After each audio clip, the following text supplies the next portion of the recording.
Olá, estamos começando o podcast Energia em Debate. Hoje com a presença do professor Edivaldo Santana, professor titular da Universidade de Santa Catarina e ex-diretor da ANEEL. Perfeito. Pois bem, é reconhecidamente um dos maiores especialistas no setor elétrico brasileiro e vem acompanhando isso há muito tempo. Tem uma carreira construída no setor elétrico. Professor Edivaldo, nós chegamos a uma condição que, para o público externo, é invejável.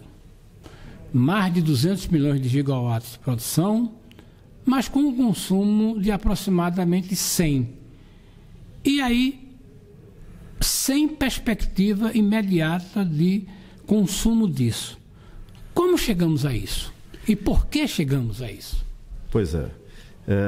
Primeiro, bom dia, agradeço muito pela oportunidade de estar aqui com vocês, mas, primeiro, como chegamos nisso? Nós temos, além de tudo isso, uma matriz elétrica bastante limpa, com 200 e quase 220 gigawatts de capacidade instalada e um consumo que em torno de 80, 90 gigawatts.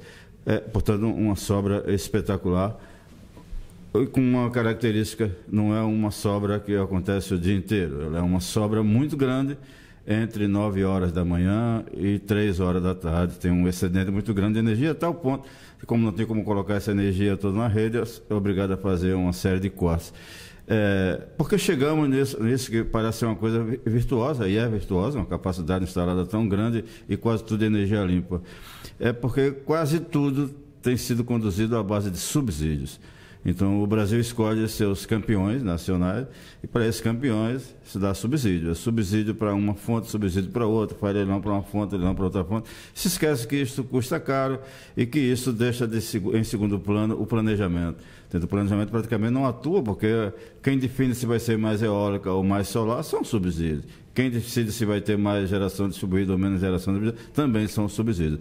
Então, isso, embora tenha um lado positivo, que é uma expansão muito grande nos últimos 20 anos, o Brasil cresceu mais em capacidade instalada de 2004 para cá do que em todos os outros anos anteriores. Então, isso é bom, mas custa caro e leva a um excedente, que tem que cortar a energia, o consumidor tem que pagar novamente por esses cortes, e isso não faz o menor sentido. Isso não é barato.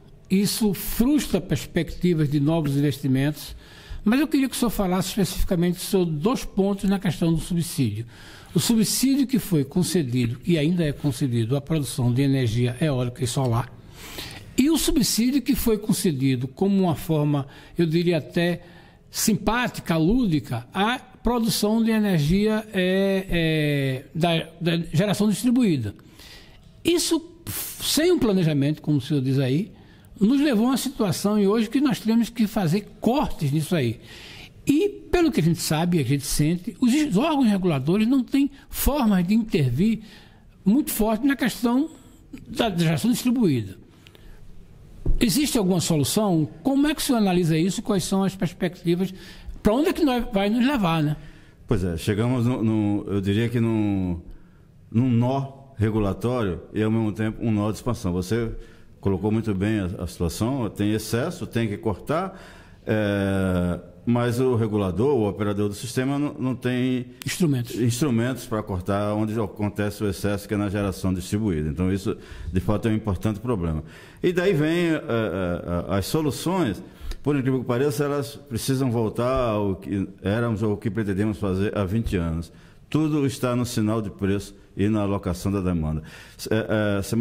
A partir de janeiro, a Austrália, por exemplo, criou uma coisa que já existia há muito tempo, mas que ninguém fazia mais. Todos os consumidores que deslocarem seu consumo da hora da ponta, entre 17 horas e 21 horas, para a hora do sol, que eles estão chamando a hora do sol, porque lá também tem esse excedente, eles vão ter tarifa zero.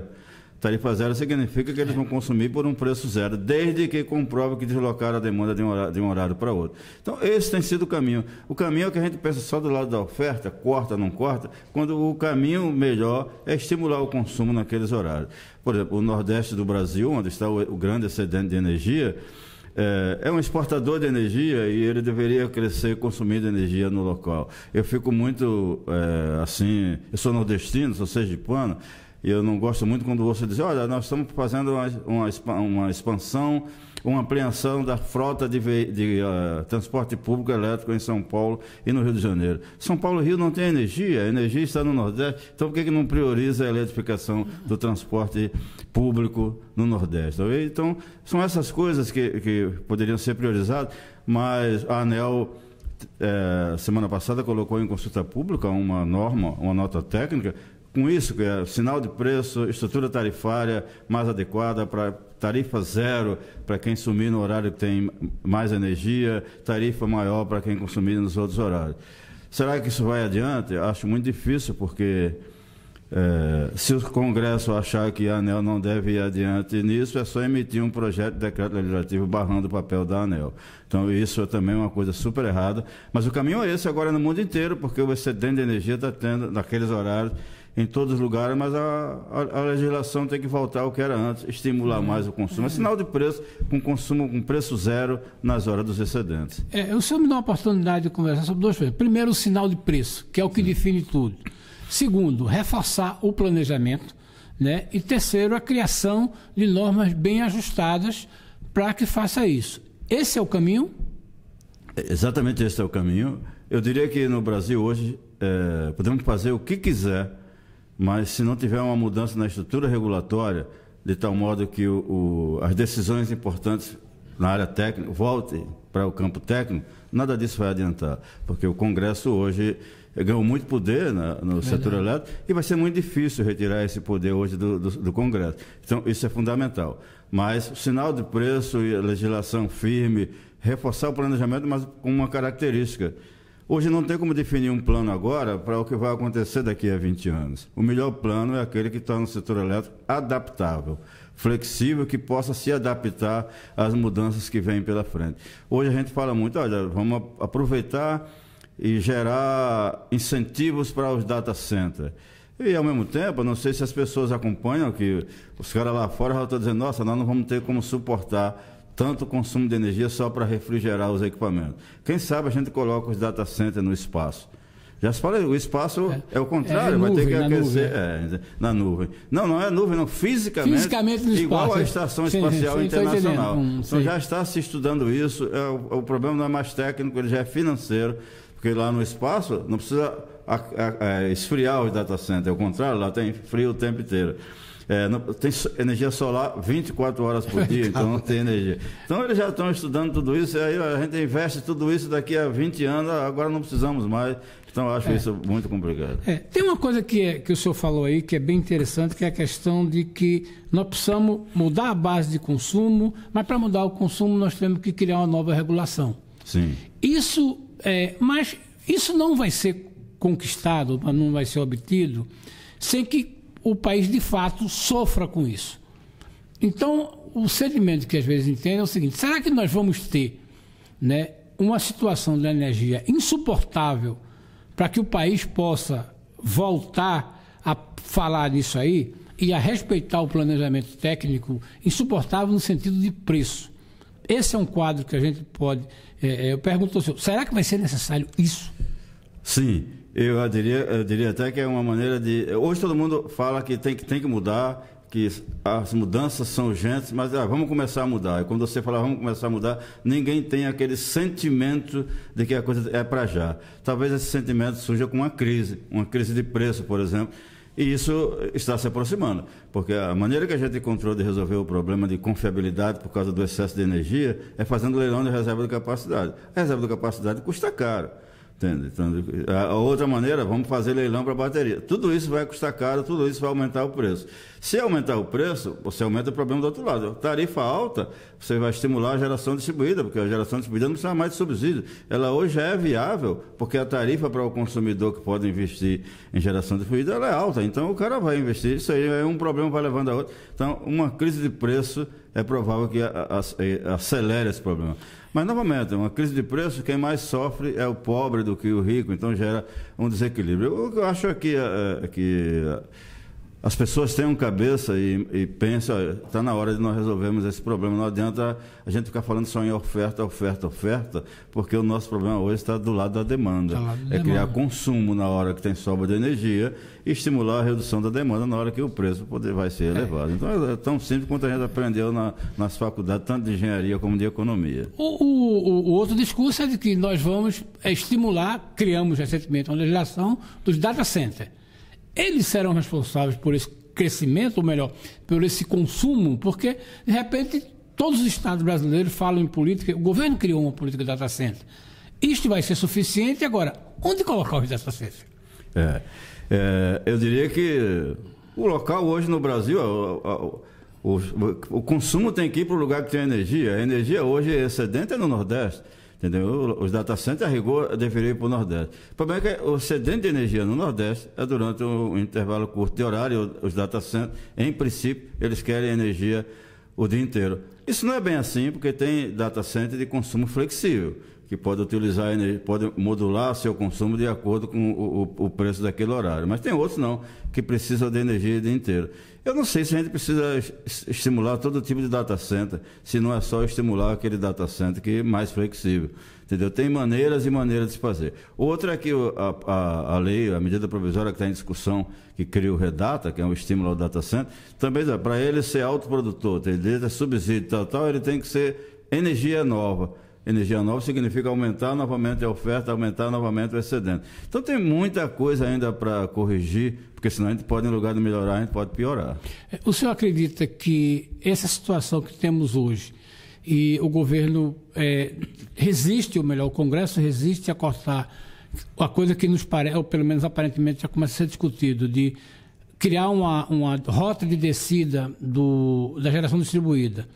Ele pode viabilizar a questão da geração renovável no Brasil, já que os parques atualmente existentes começam a ter prejuízo e, por exemplo, nós estamos falando de grandes prejuízos para o investidor que botou capital lá, tudinho.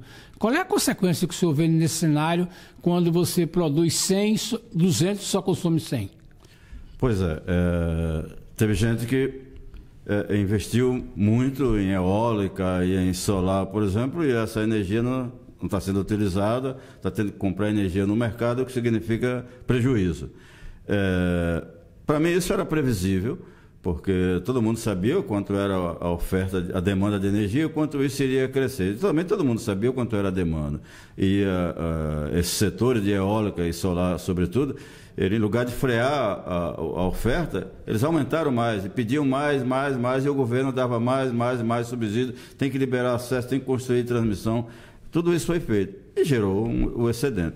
Então, isso vai gerar uma reacomodação, eu não tenho dúvida disso, mas eu acredito, embora muita gente, isso nós vamos perder isso, perder aquilo, eu acho que tudo isso eu acho que já fazia parte da conta, era mais uma pressão para ver se manter a rentabilidade.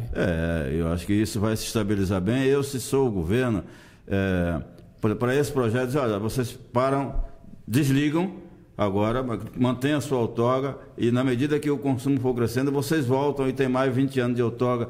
Então ficou todo mundo pensando em como o consumidor pagar e não se pensou em outras alternativas, que era estender a outorga desse pessoal para mais tempo e dizer, é melhor vocês pararem agora, como se estivesse desligando agora para não perder mais dinheiro, e lá na frente o direito é de vocês. E vocês também não vão perder o subsídio que tem agora, só vão oferir isso lá na frente.